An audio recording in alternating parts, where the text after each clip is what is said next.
Bharatiya Janata party पर लगातार जन सुनवाई का कार्यक्रम आयोजित है और यहाँ पर अलग अलग पदाधिकारियों को बिठाकर आमजन की जन समस्याएं सुनी जा रही है। अब मैं बता दूं कि भरतपुर क्षेत्र से, जो कि भजनलाल शर्मा मुख्यमंत्री है, उन्हीं के क्षेत्र से यहाँ कुछ लोग ब्राह्मण समाज के आज प्रदेश मुख्यालय पर पहुँचे हैं।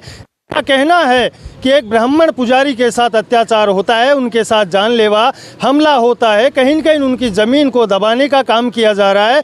उसी समस्या को लेकर यहाँ पर उनके परिचित यहाँ पर पहुँचे हैं। क्या कुछ श्रीमान जी, मेरा नाम वीरेंद्र पुजारी है। मैं सीएम साहब के होम डिस्ट्रिक्ट भरतपुर की तहसील वैर के गांव गोठरा का निवासी हूं। हम मंदिर श्री नरसिंह जी महाराज के सेवक एवं पुजारी हैं। सैकड़ों वर्षों से हमारे पूर्वज उसमें सेवा पूजा करते आए हैं। मंदिर के नाम कुछ 20-22 बीघा खेती की ज़मीन भी है।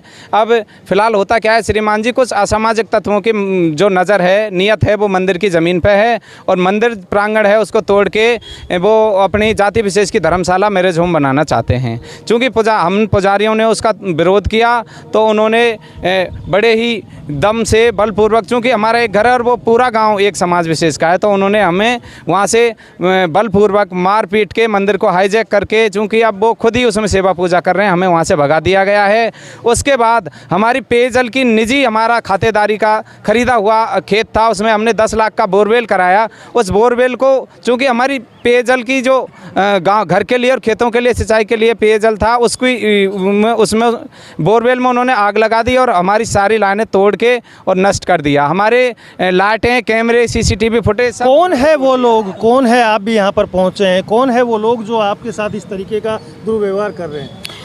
वो लोग गांव के बाहुल्य समाज के लोग हैं। जो भी जिस भी गांव में ये अत्याचार हो रहा है पुजारियों के साथ में, उन हर गांव में जो बाहुल्य है जाति समाज से, वो लोग, उन लोगों की नज़र पुजारियों की ज़मीन पर है। ज़मीन क्या, डोली भूमि है, मंदिर के नाम है, और मंदिर के नाम होने से उन लोगों को ये लगता है कि इनके पास फ्री में इतनी ज़मीन क्यों है, जबकि वो ज़मीन सालों साल से बुजुर्ग हमारे उस पर खेती बाड़ी करते आए हैं, अपना पेट पालते हुए आए हैं। उनको दान दी गई राजा महाराजाओं के समय से।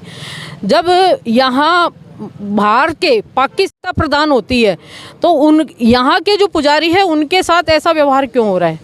उनके 20 साल 12 साल जो ज़मीन जिसके अंडर में होती है, उसको ज़मीन उसके नाम कर दी जाती है, और जबकि इतने सालों से वो पुजारी उस ज़मीन की खेती को यूज कर रहा है, वहाँ रह रहा है, पूजा कर रहा है। आप लोग भी यहाँ पर इनके साथ कहेंगे क्या? भजनलाल सरकार के गांव से हो, आपको लगता है कि न्याय होगा? न्याय होगा, बिल्कुल होगा सर। हमको आशा है कि हमको न्याय मिलेगा।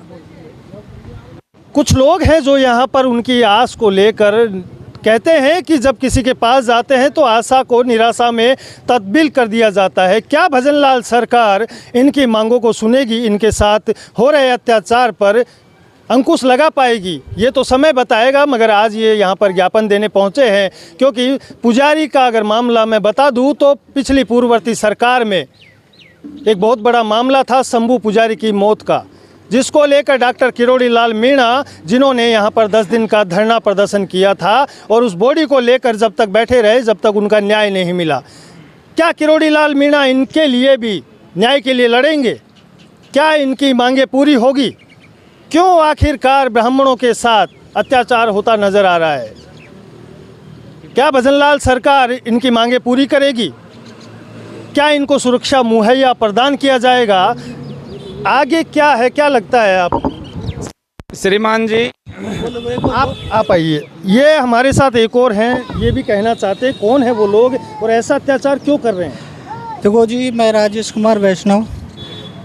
जो पुजारियों पे अत्याचार हो रहा है बहुत दिन से हो रहा है और हमने बहुत सहन कर लिया।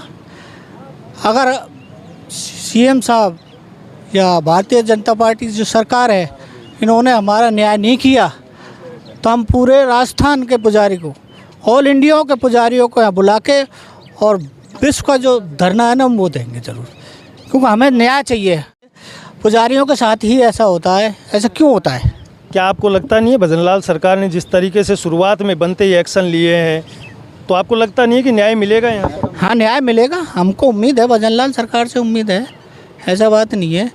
परंतु जो हमारे वहाँ के विधायक साहब हैं बहादुर सिंह जी कोहली जी, न्याय की गुहार लगाने उनके पास जाते हैं तो वो बहुत गंदी गंदी बातें बोलते हैं जो सुनने लायक भी नहीं है।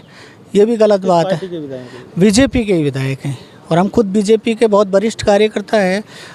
जो भी है सारे पूरे हम बीजेपी के कहीं न कहीं अपने ही विधायक से प्रताड़ित हैं। अब इनका कहना है कि बहादुर कोहली जो कि भरतपुर से विधायक हैं, जो बीजेपी के विधायक है, बेर से विधायक हैं जो बीजेपी के हैं, और उनके द्वारा भी जब ये मांग को लेकर गए और उनसे उस समस्या का निवारण के लिए पूछा तो उनके द्वारा अपशब्द कहे गए, धमकाया गया कह सकते हैं। और धमकाने के बाद जब इनको लगा कि यहाँ पर हमारी दाल नहीं गल सकती तो ये आज भारतीय जनता पार्टी प्रदेश मुख्यालय पर पहुँचे हैं। इन्होंने यहाँ पर ज्ञापन दिया है। अब देखना ये होगा कि भजन लाल सरकार कितने दिनों बाद या कितने दिन के अंदर इनके साथ एक्शन लेती है और उस पर कायम रहती है। क्या प्रशासन इनकी सुरक्षा मुहैया करवाएगा, ये तो आने वाला समय बताएगा। मगर जिस तरीके से अत्याचार हो रहे हैं ब्राह्मणों के ऊपर, ये कहीं न कहीं देखने वाली बात है। मैं लगातार ऐसे ही दिखाता रहूँगा आपको। दापिंग सिटी न्यूज़ के ज़रिए देखते रहें। सुभाष बैरवा के साथ।